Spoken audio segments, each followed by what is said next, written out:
ماں باپ کے ذریعے پیدا ہوتا ہے. اگر پیدا کرنا چاہے تو جناب عیسیٰ کو بغیر باپ کے پیدا کر دیتا ہے. اگر پیدا کرنا چاہے تو حضرت آدم کو بغیر ماں اور باپ کے پیدا کر دیتا ہے. جب یقین رکھیں, یقین, قرآن مجید پڑھیے. حضرت موسیٰ علیہ السلام فرعون کے دربار میں کھڑے ہیں, چاروں جانب دشمن ہی دشمن ہے. جادوگر آ گئے, انہوں نے سانپ چھوڑے. حضرت موسیٰ کے ہاتھ میں ڈنڈا تھا. حضرت موسیٰ کہتے ہیں یا اللہ کیا کروں؟ تو اللہ تعالیٰ نے فرمایا اپنا عصا پھینک دو.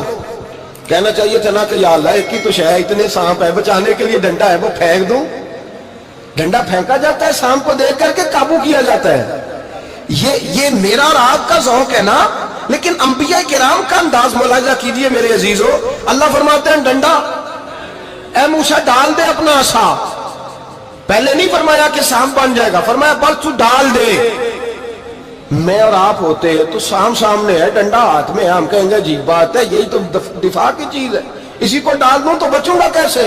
کہا ڈال دو. تو حضرت موسیٰ نے ڈال دیا. کہا میرے رب کا حکم ہے تو میرے لیے بہتر ہی ہوگا. اللہ فرماتے ہیں جب موسیٰ نے ڈالا تو میں نے اس ڈنڈے کو, اس عصا کو اژدہا بنا دیا. اب کبھی عصا بھی اژدہا بنے, کبھی چھڑی بھی بہت بڑا اژدہا بنی ہے. لیکن قرآن کہتا ہے جناب موسیٰ نے ڈالا تو اللہ نے اژدہا. بلکہ اس سے پیچھے چلیے, عورتیں کمزور یقین کی ہوتی ہیں نا. جناب موسیٰ پیدا ہوئے تو اللہ فرماتے ہیں میں نے موسیٰ کی ماں کے دل میں بات ڈالی. ماں کے دل میں صندوق میں ڈال کے تو اس کو دریا میں بہا دے. اور بھائی صندوق میں کہہ سکتے ہیں نا آکسیجن کیسے جائے گی, اور دریا میں بچے بچنے کے لیے ڈالے جاتے ہیں کہ ڈوبنے کے لیے ڈالے جاتے ہیں. ماں کے دل میں یقین کمزور نہیں تھا اماں کا.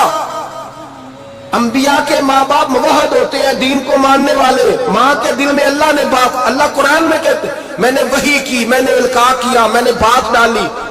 حضرت موسیٰ کی ماں کہتی ہے میں نے ڈال کے نا سمندر میں بیٹا, میں نے سمندر میں بیٹا ڈال کے صندوق میں بند کر کے رب کے حوالے کیا. آپ فرماتے ہیں میرے مالک کا بھروسہ کیا تو پھر میرے مالک کا کام دیکھو, کمال دیکھو. میں نے دریا میں ڈالا, اللہ نے فرعون کے گھر میں میرے بیٹے کی پرورش کرا دی. یہ یقین کہ حضرت موسیٰ کے پاس قوم آئی, قرآن پڑھیے. کہا جناب پانی چاہیے. وَإِذِ اسْتَسْقَىٰ مُوسَىٰ لِقَوْمِهِ, موسیٰ نے اپنی قوم کے لیے پانی مانگا. ہم نے کہا فَانْفَجَرَتْ مِنْهُ اثْنَتَا عَشَرَةَ عَيْنًا, اپنا ڈنڈا پتھر پہ مارو. عقل والا آدمی ہوتا تو اڑ جاتا, کہتا یا اللہ پتھروں سے بھی کبھی پانی نکلا ہے؟ اضرب بعصاک الحجر, مارو پتھر پہ ڈنڈا. اللہ کے نبی نے منٹ نہیں لگایا, ٹھا کر کے ڈنڈا لگایا. فَانْفَجَرَتْ مِنْهُ اثْنَتَا عَشَرَةَ عَيْنًا. اللہ فرماتے ہیں جناب موسیٰ نے ایک عصا مارا, میں نے 12 چشمے جاری کر دیے. تو لے تو لا اللہ کرتا ہے, اللہ کہتا ہے پڑھ نماز روزی دوں گا, کہتا ہے سوچتا ہوں. اللہ فرماتے ہیں آجا مسجد میں تیرا ہو جاؤں گا, کہتا ہے دیکھتا ہوں. رب فرماتا ہے تو میرے محبوب کی غلامی کر, میں تجھے محبوب بنا لوں گا. تو کہتا ہے تھوڑا بڑا ہو کے داڑھی رکھنی ہے, ابھی سیانہ ہو کے, میں ذرا سرٹیفکیٹ لے لو اسرائیل سے کہ کتنے سالوں کے بعد آئیں گے, پھر شروع کروں گا. پروگرام بنا رہا ہے, ابھی تو ارادے میں ہے. اللہ کے پیغمبر کا ڈنڈا, اور اس سے زیادہ آگے بات ہو گئی. پیچھے فوج لگی ہوئی ہے فرعون کی, مجمع ہے, ہزاروں لاکھوں کا لشکر لے کے, تلواریں, نیزے. فرعون پیچھے, آگے دریا آ گیا. حضرت موسیٰ علیہ السلام کھڑے ہیں, اب کدھر جائیں؟ اللہ پاک نے فرمایا مارو ڈنڈا. کہاں؟ پانی پہ ڈنڈا مارو. اب حضرت موسیٰ علیہ السلام پانی پہ ڈنڈا مارے تو پانی ابلے گا, اس سے زیادہ کیا ہوگا؟ پہلے پتھر پہ ڈنڈا مروایا تو پانی نکلا, اب پانی پہ ڈنڈا مروایا. فَإِذْ فَرَقْنَا بِكُمُ الْبَحْرَ فَأَنْجَيْنَاكُمْ وَأَغْرَقْنَا آلَ فِرْعَوْنَ. اللہ فرماتے ہیں موسیٰ نے پانی پہ ڈنڈا مارا تو میں نے پانی میں رستے بنا دیے. ایک جگہ ڈنڈا مارا تو پانی نکل آیا, دوسری جگہ عصا مارا تو پانی خشک ہو گیا. 12 چشمے بن گئے, 12 رستے بن گئے دریا میں سے. حضرت موسیٰ علیہ السلام گزر گئے, اور اللہ فرماتے ہیں فرعون بھی آیا تو اسے میں نے غرق کر دیا, اور وہ کھڑا دیکھتا ہی رہ گیا کہ بنا کیا ہے. یہ تو بات ہے حضرت موسیٰ کی, میرے مصطفیٰ کے غلام. حضرت سعد بن ابی وقاص قادسیہ کی جنگ کے لیے نکلے, رستے میں دریائے نیل آ گیا. حضرت سیدنا سعد بن ابی وقاص اب کہاں سفر طے کر کے آئے, کہتے پتہ ہی نہیں تھا کہ دریا آ جائے گا. اب دور دور تک پل کوئی نہیں. صحابہ کہتے ہیں دشمن للکار رہا, حضرت سعد بن ابی وقاص دریا کنارے کھڑے ہوئے, ایمان یقین اور استقامت، ڈٹ گئے. کہنے لگے او دریا، اگر تو حضرت موسیٰ کی نافرمان قوم کو رستہ دے سکتا ہے، محمد عربی کے وفادار نوکر ہیں، ہم تو رسول اللہ کے ماننے والے ہیں. دشت تو دشت ہے، دریا بھی نہ چھوڑے ہم نے، بحر ظلمات میں دوڑا دیے گھوڑے ہم نے. فرمایا چھوڑ رستہ. صحابہ کہتے ہیں اس وقت ہم نے نعرے لگائے جب دریا نے رستہ ہی چھوڑ دیا.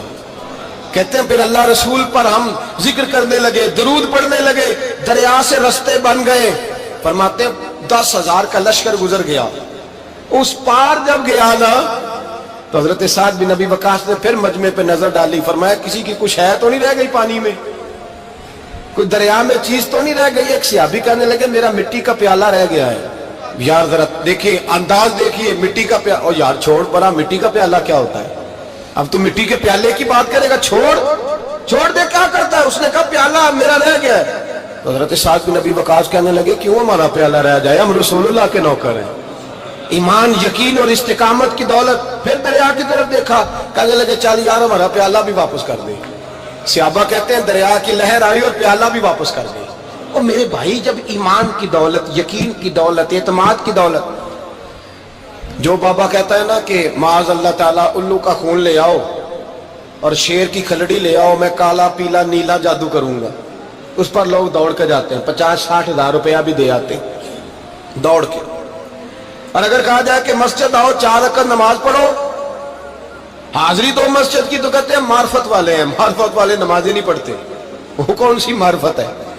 یہاں اللہ کی بارگاہ میں جھکنے کا، چونکہ یہ لیٹ ہے نا، یہ پتہ نہیں جنت میں جا کے ملے گا، کب ملے گا، معاذ اللہ. لوگ دنیا داری کے معاملے میں پس جاتے ہیں. حکمران نے وعدہ کر دیا ہے سڑکیں پکی ہو جائیں گی، خوشحالی ہو جائے گی، موجیں لگ جائیں گی، لوگ لائنوں میں کھڑے ہیں ووٹ دینے کے لیے. اور تیرے رب نے کہا ہے تو مجھ سے ڈر جا، میں تیری دنیا بھی اچھی کر دوں گا، آخرت بھی اچھی کر دوں گا، تو ادھر آ میری بارگاہ میں جھک. لوگ اعتماد اور یقین کو اوہام پرستی کا شکار ہیں، ہم لوگ وہم کا شکار. ہم لوگ بدشگونی ایسے ہو جائے گا، ویسے ہو جائے گا، ہم ان چیزوں کا شکار. بھائی اعتماد کی دولت پیدا کریں، یقین اپنے اندر پیدا کریں، ایمان پیدا کریں، ڈٹ جائیں رب رسول کا نام لے کر. حضرت عمر کا زمانہ تھا، مصر فتح ہو گیا، حضرت عمر بن عاص گورنر بنے. رواج یہ تھا مصر کے اندر کہ ایک دریا چلتا تھا، دریائے نیل، اور سارے مصر کا انحصار اسی دریا پہ تھا. فصلوں کو پانی بھی لگتا اسی سے، جانور بھی اسی سے پانی پیتے، کھیتیاں بھی اسی سے سیراب ہوتی. سال کے بعد وہ دریا خشک ہو جاتا تھا، سال کے بعد وہ دریا خشک ہوتا، اور جب خشک ہوتا نا تو ایک کواری لڑکی قتل کر کے دریا میں ڈالتے، پھر وہ دریا چلتا. آج بھی بہت ساری جگہوں پہ اوہام پرستی ہے، کہتے ہیں ہمارے آستانے کا طریقہ ہے. میں نے کہا آستانے کا اس آستانے کا طریقہ ہوتا ہے جس آستانے کا تعلق در مصطفیٰ سے ہوتا ہے. باقی کسی آستانے کا اپنا کوئی ذاتی طریقہ نہیں. طریقہ وہ جو میرے نبی پاک کا طریقہ ہے، اس سے ہٹ کر کون سا طریقہ ہے؟ ہمارے آستانے کا طریقہ ہے، ہماری یہ رسم ہے، ہمارا یہ رواج ہے. اٹھا کے بھاگ جاؤ رسم و رواج. ہمارے رسم و رواج رسول اللہ کی سنت کے پابند ہے. سارے بولیے صلی اللہ ہو. پھر ایک دفعہ پڑھیے درود شریف صلی اللہ ہو. 3 دفعہ کر لیں تاکہ طاقت عاد ہو جائے. صلی اللہ ہو. نبی پاک صلی اللہ علیہ وسلم کا طریقہ اصل طریقہ ہے. حضرت عمر فاروق کو جناب عمر بن عاص، اور کہتے ہیں کہ پکا طریقہ یہ تھا کہ جب تک لڑکی قتل کر کے ڈالتے نہیں تھے دریا چلتا نہیں تھا. حضرت عمر کو خط لکھا کہ حضور یہ معاملہ ہے، اور لوگ مجھے یہی کہتے ہیں. میں نے لوگوں کو سمجھایا ہے کہ اسلام ظلم کا حکم نہیں دیتا، ظلم کی اجازت نہیں دیتا، کیسے لڑکی قتل کی جائے؟ اب آپ بتائیں کیا کرنا ہے؟ حضرت عمر ایمان، یقین، استقامت، پہاڑ ہیں یہ لوگ. حضرت عمر نے 2 خط لکھے، ایک حضرت عمر بن عاص کے نام، دوسرا دریائے نیل کے نام. 2 خط لکھے، ایک خط لکھا دریا کے نام، ایک خط لکھا عمر بن عاص گورنر کے نام. گورنر کے نام خط لکھا تو فرمایا جتنے یہودی ہیں، عیسائی ہیں، کمزور ایمان والے، سب کو دریائے نیل پہ لے جا، اور میرا یہ دوسرا خط دریا میں ڈال دے اور سب کے سامنے ڈال دے. کہتے ہیں یہ خط پڑھنا چاہے تو تجھے اجازت بھی ہے، سنیے اور سر دھنیے اور سوچئے کہ اصل کمزوری کہاں آئی ہے. رمضان کے سب سے پہلے جمعے میں سب سے اہم موضوع چھیڑا ہے، کمزوری اور نقص واقعہ کہاں ہوا ہے. حضرت سیدنا عمر بن خطاب رضی اللہ تعالیٰ عنہ نے دریا کو مخاطب کر کے لکھا، ہو دریا اگر تو کہتا ہے نا کہ لڑکی قتل کر کے پھینکی جائے گی تو میں رسول اللہ کا ماننے والا ہوں، میں ظلم نہیں ہونے دوں گا، ہمیں تیرے پانی کی ضرورت ہی کوئی نہیں، تو بے شک پانی نہ دے۔ اور اگر تو اللہ کے حکم سے بہتا ہے، اگر تو اللہ کے حکم سے بہتا ہے تو پھر اللہ کا بندہ اور مصطفیٰ کا غلام عمر تجھے حکم دیتا ہے کہ فوراً بہنا شروع کر دے، فوراً منٹ نہ لگانا۔ حضرت سیدنا عمر بن عاص فرماتے ہیں لشکروں کے لشکر لے کے میں دریائے نیل پہ پہنچا اور بھرے مجمع میں جناب عمر کا خط میں نے ڈالا تو دریا نے بہنا شروع کر دیا۔ فرماتے ہیں دریا بہنے لگا اور غیر مسلم کلمہ پڑھنا شروع ہو گئے۔ لوگ مجھے کہنے لگے کیا دکھایا ہے جو کلمہ پڑھ رہے ہیں؟ تو میں نے کہا دکھایا کچھ بھی نہیں، یہ حضرت عمر کے ایمان کی قوت کی برکت ہے کہ بہت سارے لوگوں نے کلمہ پڑھنا شروع کر دیا۔ یہ ایمان کی قوت۔ ڈرا ہوا مسلمان، سہما ہوا مسلمان، یہ کبھی امریکہ کے پیچھے بھاگتا ہے، کبھی یورپ کے پیچھے بھاگتا ہے، کبھی ادھر جاتا ہے، کبھی ادھر جاتا ہے۔ اپنی دنیا آپ پیدا کر اگر زندوں میں ہے، سر آدم ہے، ضمیر کن فقہ ہے زندگی۔ جب ایمان کی طاقت پیدا ہوتی ہے، جب قوت پیدا ہوتی ہے، پھر انسان کے اخلاق سمر جاتے ہیں، پھر اس کا نظریہ سیدھا اللہ رسول کی ذات پر جا کے کھڑا ہوتا ہے۔ جنہیں آزمایا گیا تھا حضرت ابو بصیر رضی اللہ تعالیٰ، ہمیں تو تھوڑا سا جھٹکا لگ جائے نا مذہب کا، تھوڑا سا لوگ دین کی طرف آتے ہیں تو اس میں نا تھوڑی تکلیف ہے۔ بخاری کی حدیث، اس میں تکلیف ہے، سچ کہہ رہا ہوں، صحیح بخاری کی حدیث ہے۔ ایک صحابی نے کہا تھا حضور میں آپ سے پیار کرتا ہوں، نبی پاک نے فرمایا اچھی طرح سوچ لے۔ سوڑیا نہیں پیار ہے، فرمایا چل پھر سوچ لے۔ حضور بڑا پیار، میں سوچ لے۔ کہا محبوبہ بڑا پیار ہے، نبی پاک نے فرمایا پھر تیاری کر لے، جس طرح گہری جگہ پہ پانی تیزی سے آتا ہے تیری طرف مشکلات بھی تیزی سے آئیں گی، تیزی سے۔ یہ شہادت گاہ الفت میں قدم رکھنا۔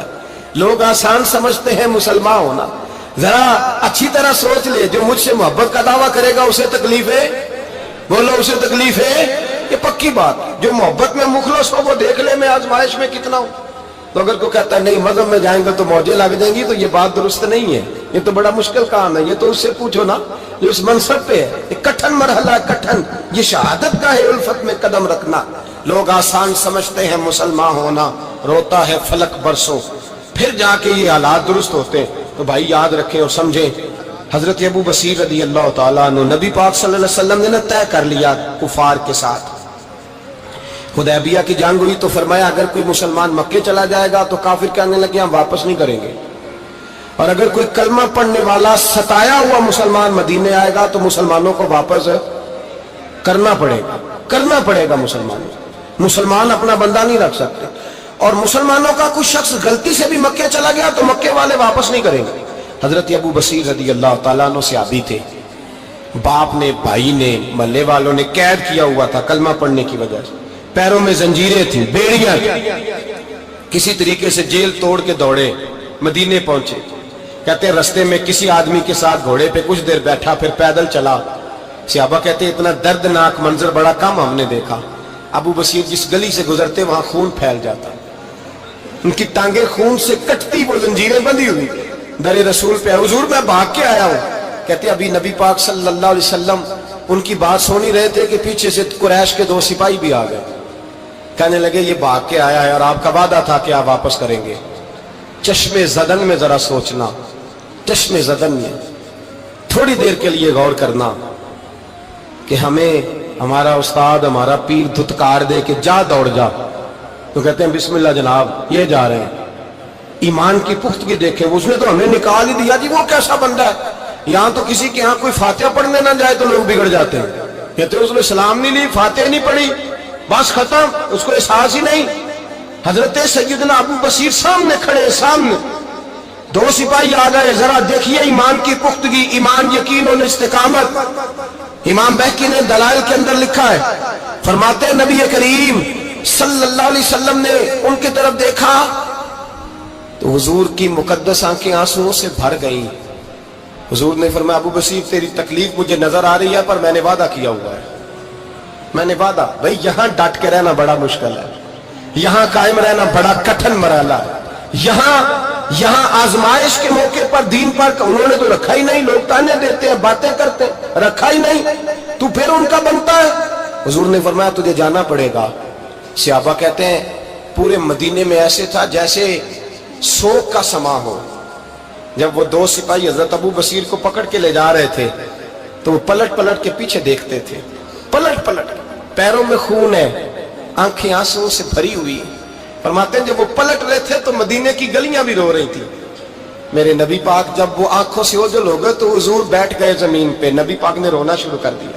فرمایا اللہ تو نے اس شخص کی مدد فرمانی ہے، اس پر کرم کرنا ہے، اللہ اس کا خیال فرمانا، اس کے لیے دعا کی، حضور روئے۔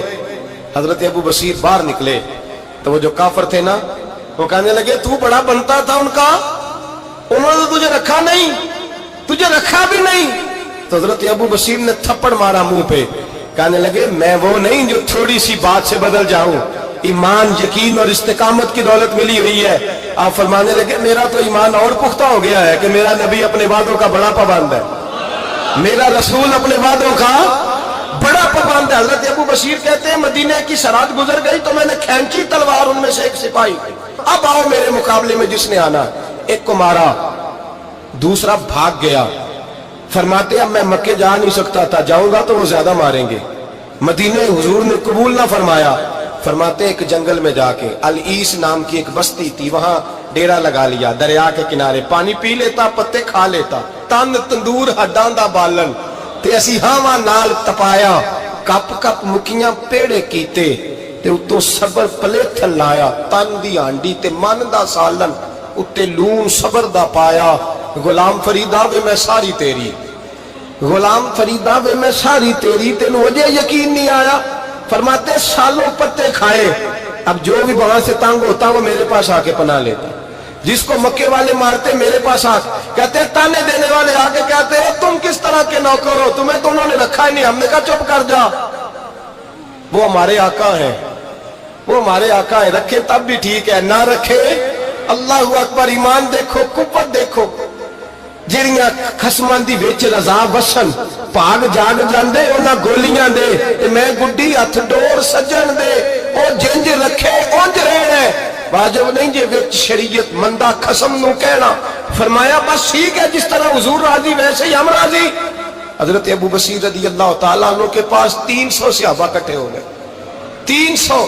حضرت ابو بصیر جب مدینے کی سرحد سے گزر رہے تھے نا تو نبی پاک نے ایک آواز دی تھی، فرمایا ابو بصیر ایک وقت آئے گا کہ میرا پیغام تجھ تک پہنچے گا، ایک ٹائم آئے گا۔ حضرت ابو بصیر سے جب کوئی کہتا نا کہ زندہ کس بات پہ ہو تو فرمانے لگے مصطفیٰ کے فرمان پہ بڑا یقین ہے، بلاوا آئے گا، مجھے بلاوا، مجھے یقین ہے کہ مجھے بلاوا، بڑی امید ہے سرکار قدموں میں بلائیں گے، اور کرم کی جب نظر ہوگی مدینے، مجھے یقین ہے کہ مجھے بلاوا۔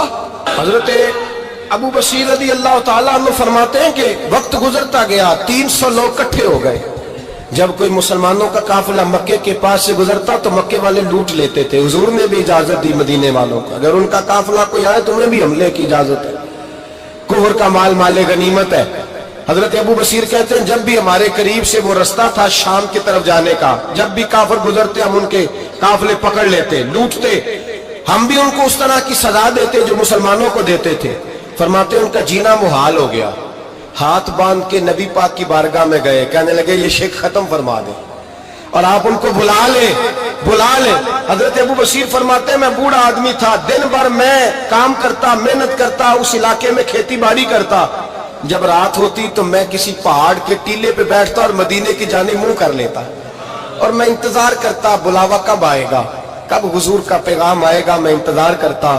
حضرت ابو بصیر رضی اللہ تعالیٰ عنہ بیمار ہو گئے، شدید بیمار، سخت بیمار تھے تو قریش نے شیخ ختم کی۔ حضرت ابو ہریرہ کہتے ہیں نبی پاک نے 2 صحابہ کو رکا دیا، فرمایا جاؤ اسے جا کے کہو آ جائے، اسے کہو آ جائے۔ صحابہ کہتے ہیں ہم پہنچے تو ان کا آخری وقت چل رہا تھا، آخری ہجکیاں تھیں، ایمان اور یقین دیکھو، آخری ہجکیاں۔ لوگ کہتے ہیں ابو بصیر وقت آ گیا، وہ کہتے ہیں نہیں ابھی وقت نہیں آیا، وقت تب آئے گا جب نبی پاک کا بلاوا آئے گا۔